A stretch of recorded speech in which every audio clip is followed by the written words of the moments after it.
a general discussion about mental health. It is not to be interpreted as specific advice for a specific situation. Every situation is unique and requires advice to be tailored and adapted to that situation. All information in this broadcast is for educational and informational purposes only. It is not intended as a substitute for professional mental health services. If you or a loved one are experiencing mental health distress, please speak to a licensed professional in your area. Living well.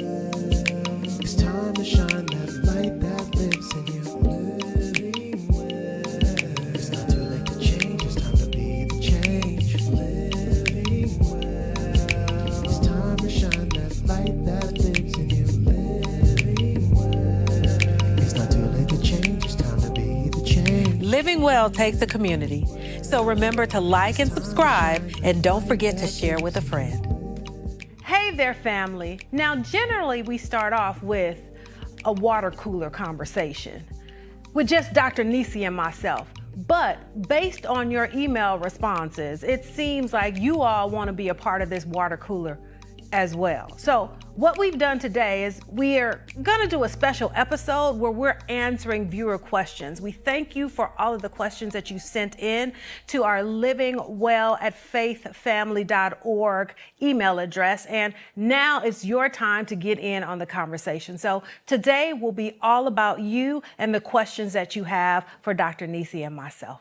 Let's get into it. All right.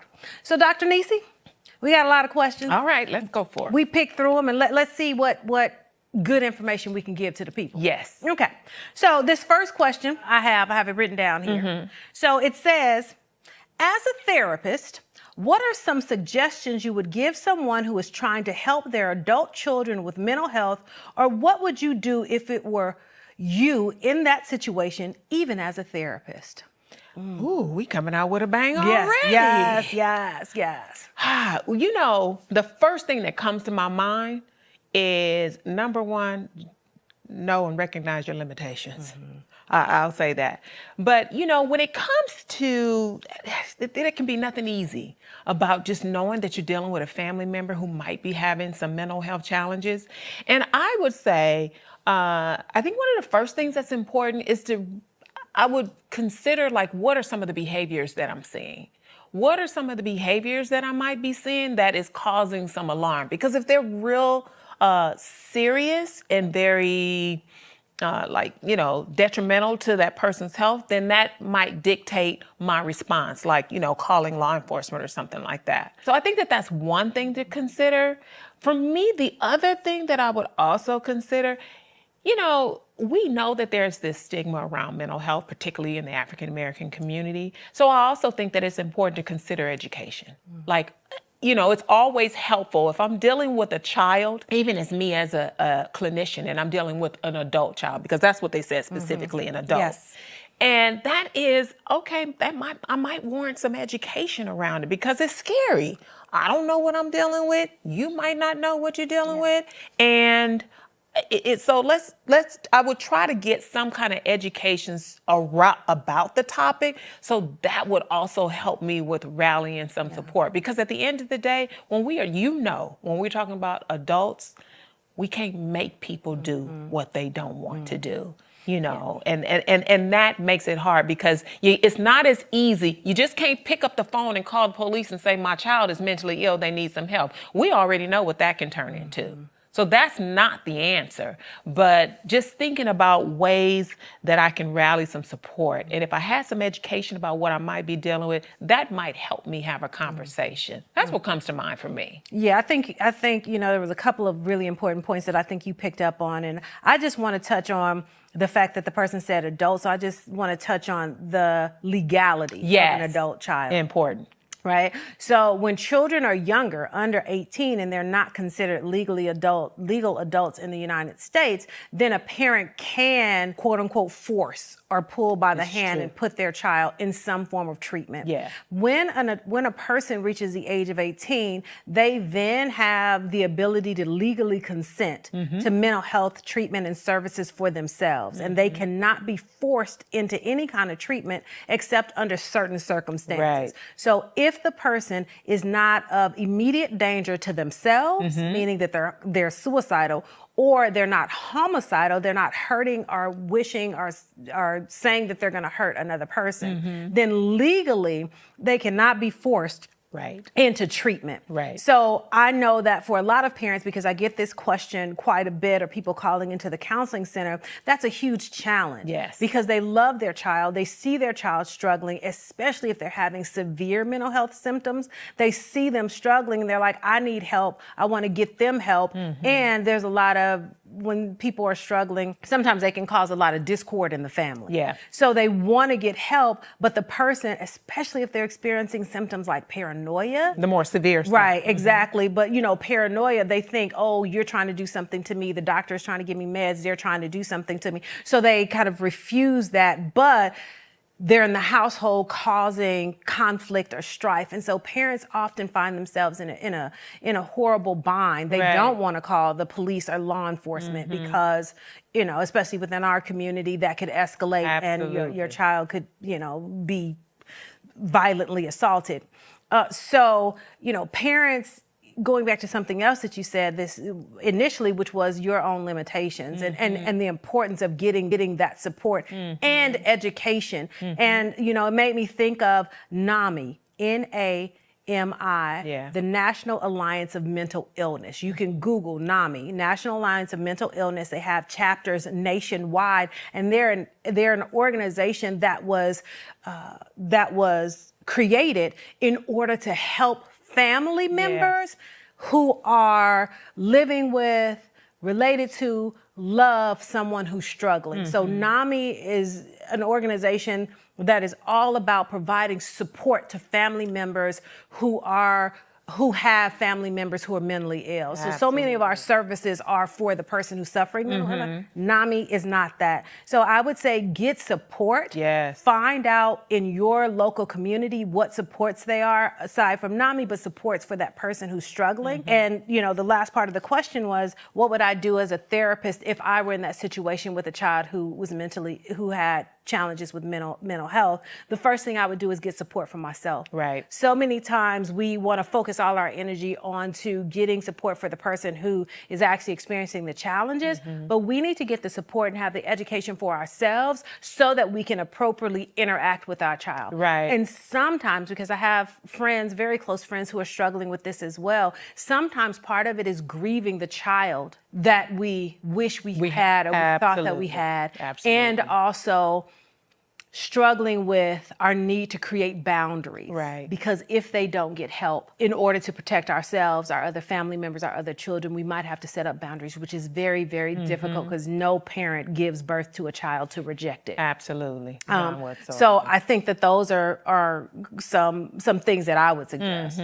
Yeah, no, you hit all the good points. And I think it's so important to remember, especially like what you said about getting support for the caregiver, if you will, simply because this is not something to be done in a vacuum. And the bottom line is that you don't have to suffer in silence. How often do we say that? Not only do our loved ones have to suffer in silence, but neither do we as caregivers or the adult parents, because there's nothing easy about it. But the support is what makes a difference. The education is what makes a difference. And as we often say, it's not a crime to be mentally ill. No.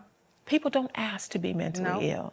So when we understand how to engage, how to get the support, how to interact, and how to identify what it is that we're seeing, then I think that those are tools that'll help us attack it or address it. That's a better way to address it. I agree.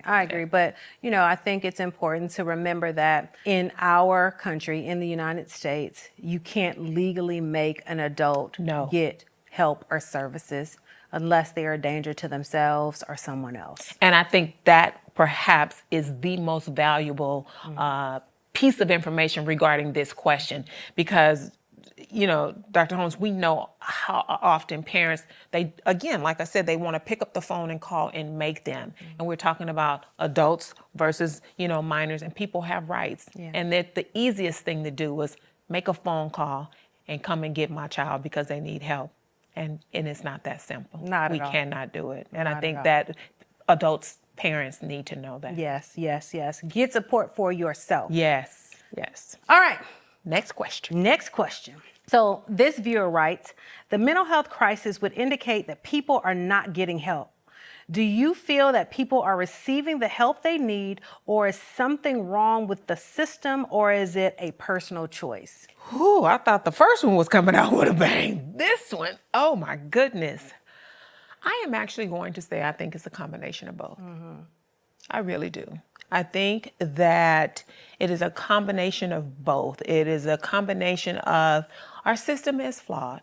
While there is a lot of support, there are a lot of services. Listen, we know we're no strangers to the African American community and the disparity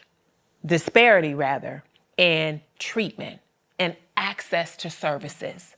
That's part of the system. You know, there are a lot of different barriers that African Americans have to endure around mental illness or mental health.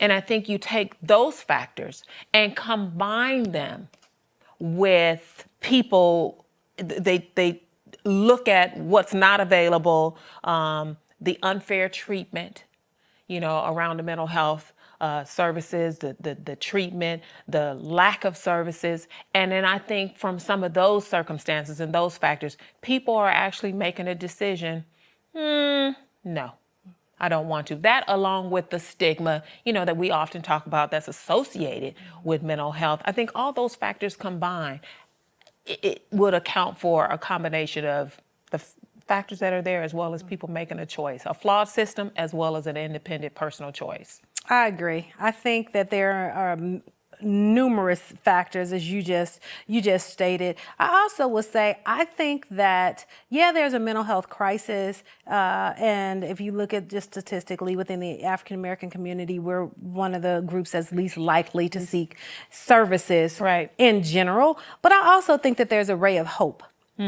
I think that, especially beginning with millennials and newer generations, there's less stigma around seeking mental health services, although there's not still fewer African American treatment providers. Our numbers are increasing with more African Americans going to school, and there's also like this understanding for a lot of others that they have to be culturally informed. So even if they're not African American, they can provide therapy that is culturally congruent or culturally in line with the way with the African American experience. And I think that those things are also helping to break down the barriers. But this younger generation, they're ready to talk about their stuff.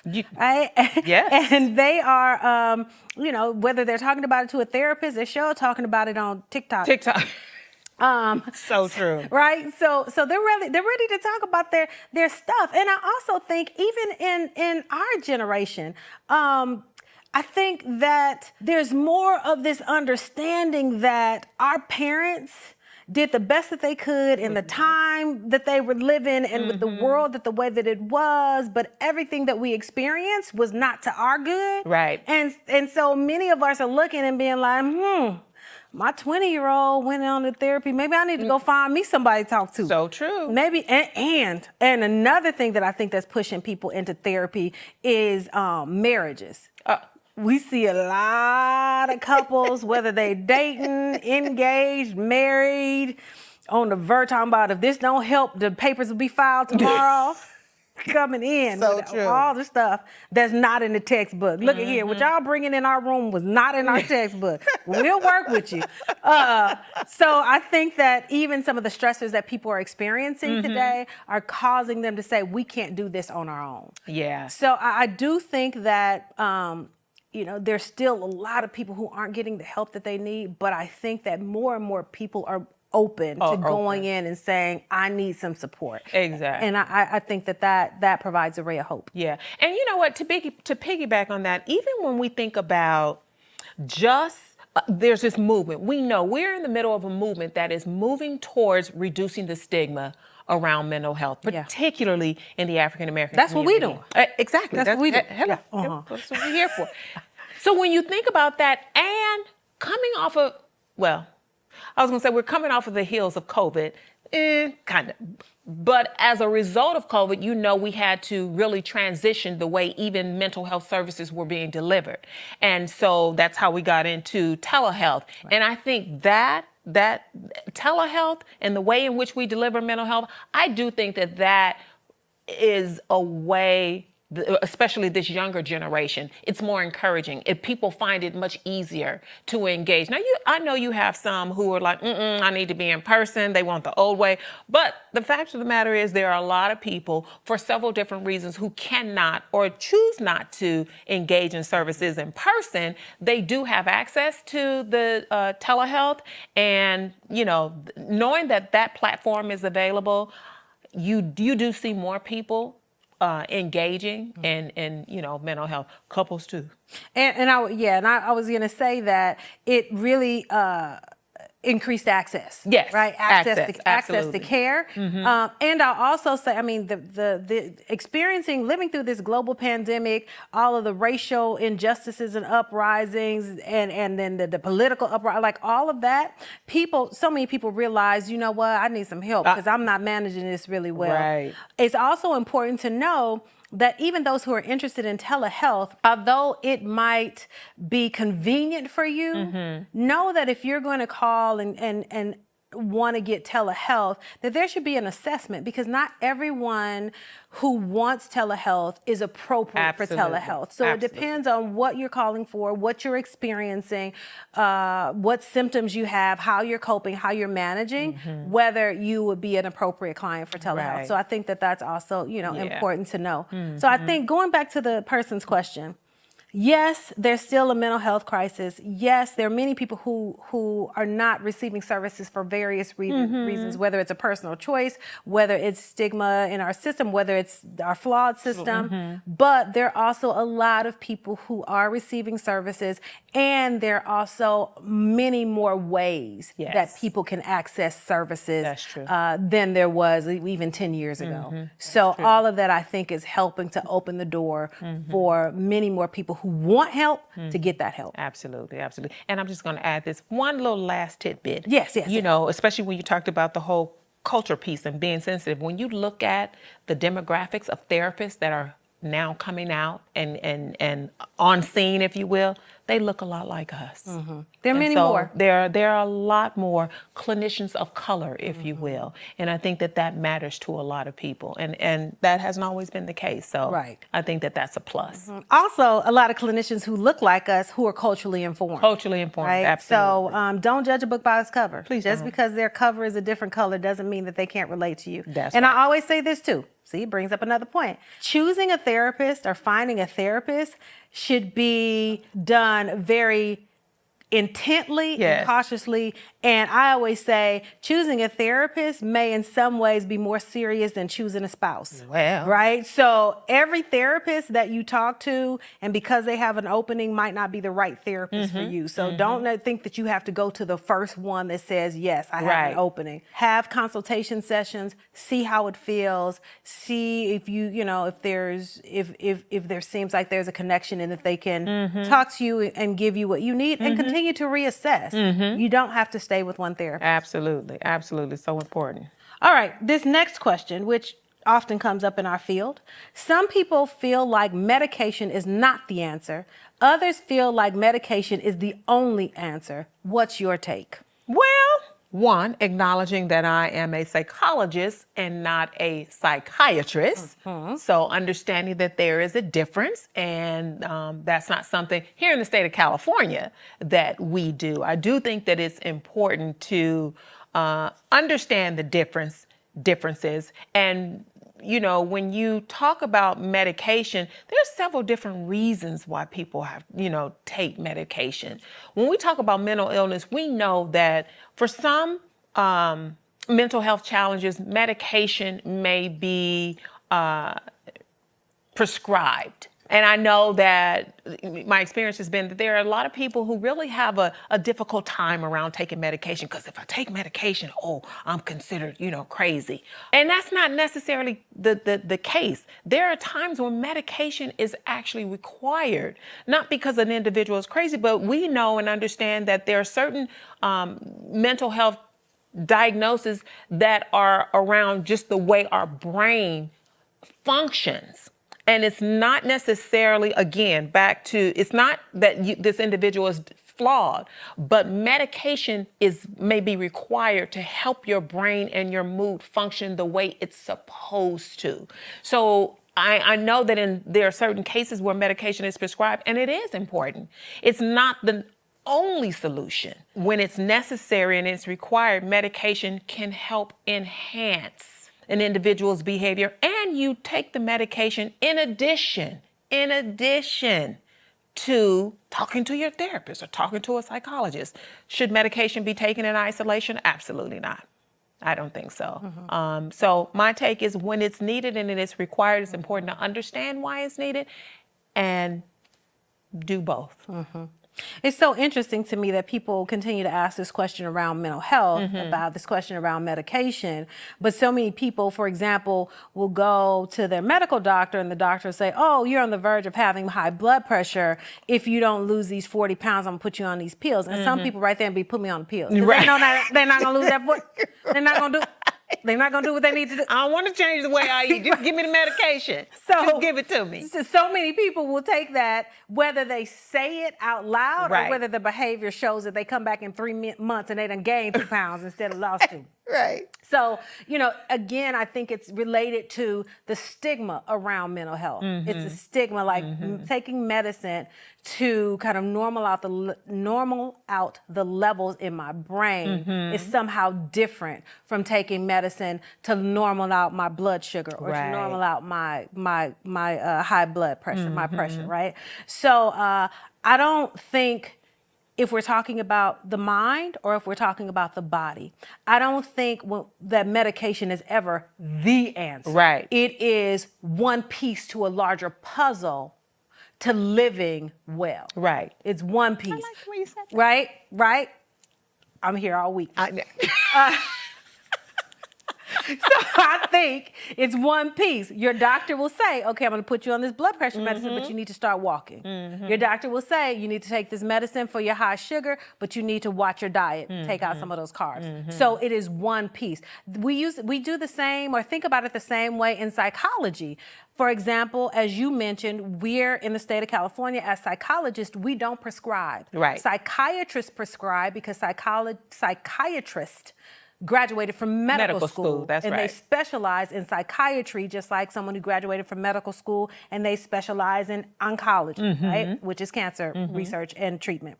So we as psychologists, we receive doctorates in psychology, not in medicine. Right. So we don't prescribe in the state of California. There are a few states where psychologists can go back and specialize and actually prescribe.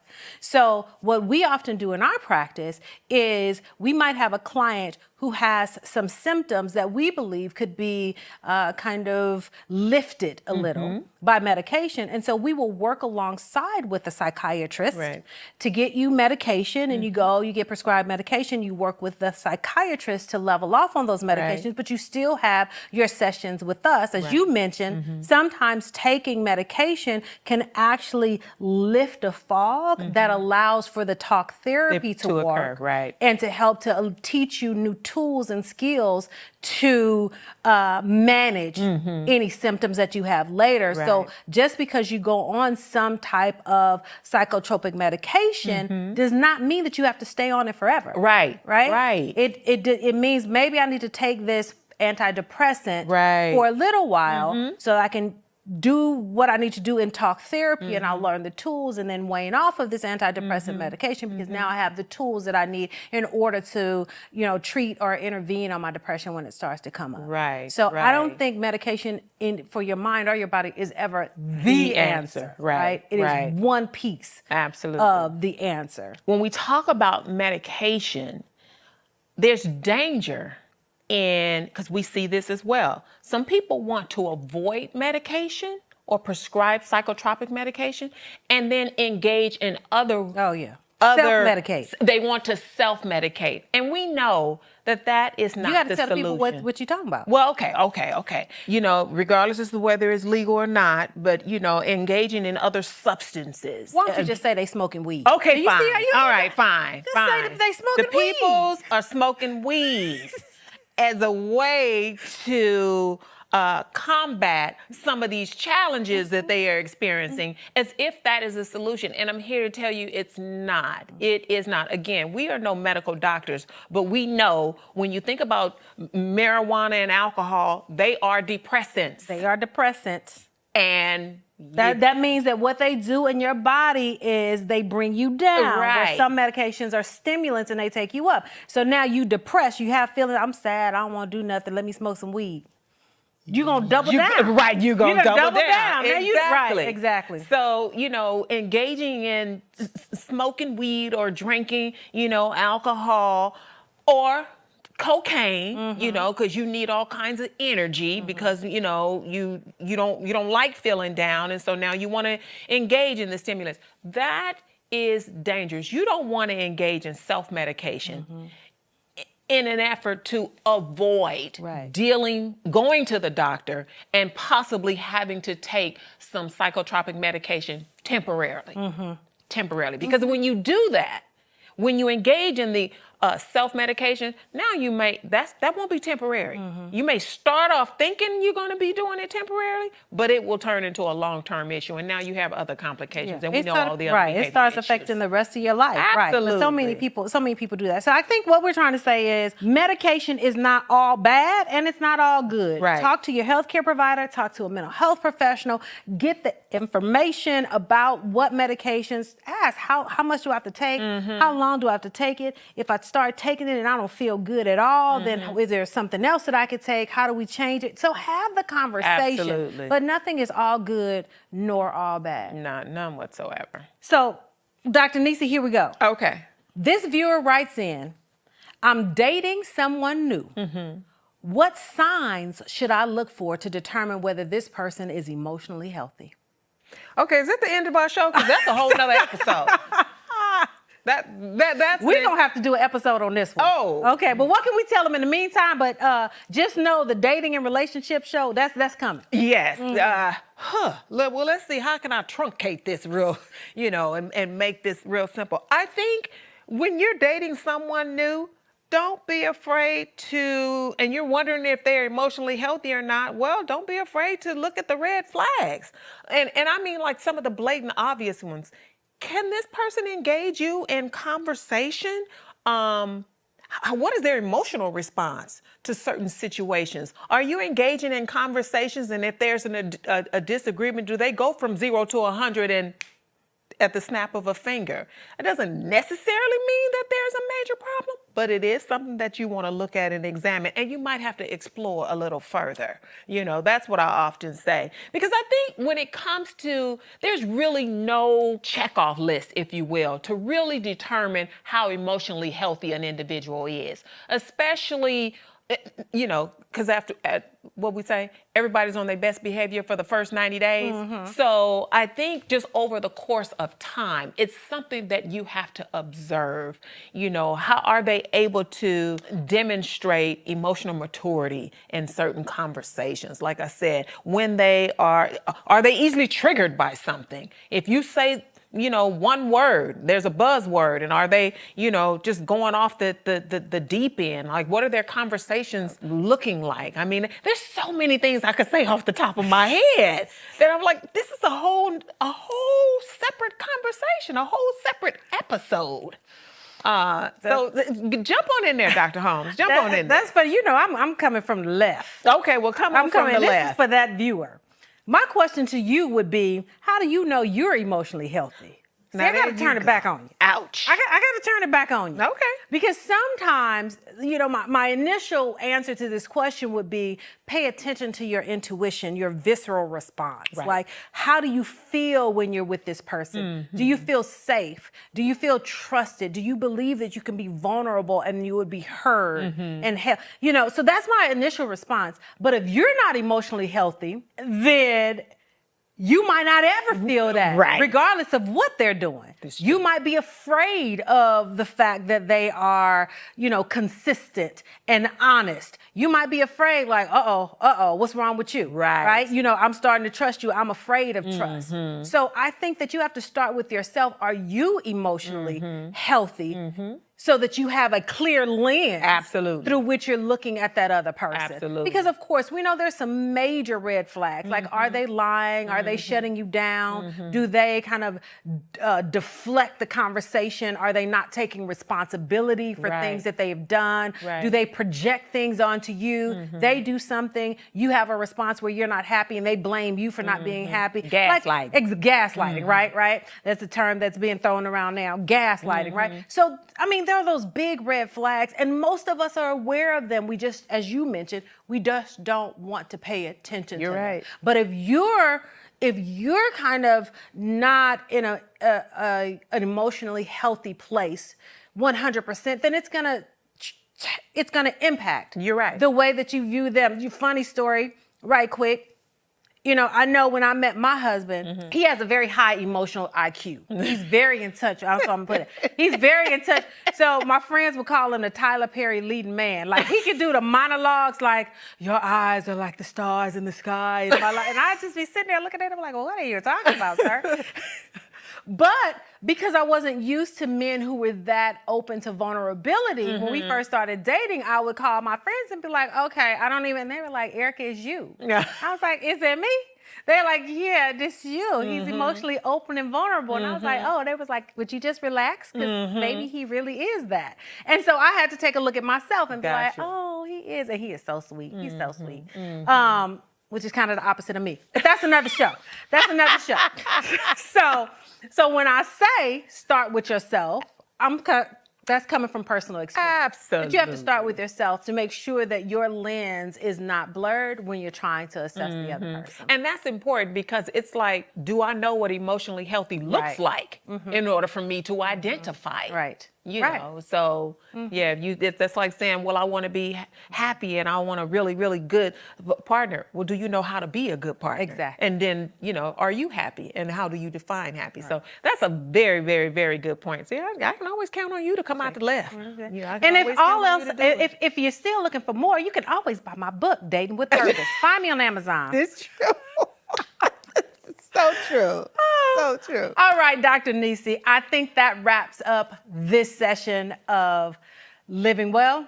This was really fun. Yeah, it was. So thank you all for sending in your questions, your thoughts, your ideas. Please keep them coming. And you never know, your question or your topic might be one of our upcoming segments. So feel free to email us at livingwell@faithfamily.org. And for more information about all things mental health, to get your questions answered, to find frequently asked questions or other information about mental health and seeking services, visit our website, normalizehelp.org. Until next time, please continue to live well. For more information and resources, be sure to check us out at normalizehelp.org.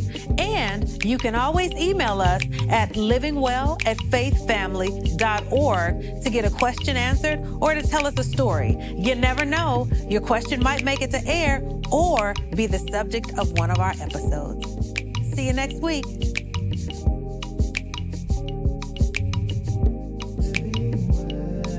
It's not too late to change, it's time to be the change. It's time to shine that light that lives in you. It's not too late to change, now it's time to change. Now it's time to change, now it's time to change. Now it's time to change, time to change, time to change.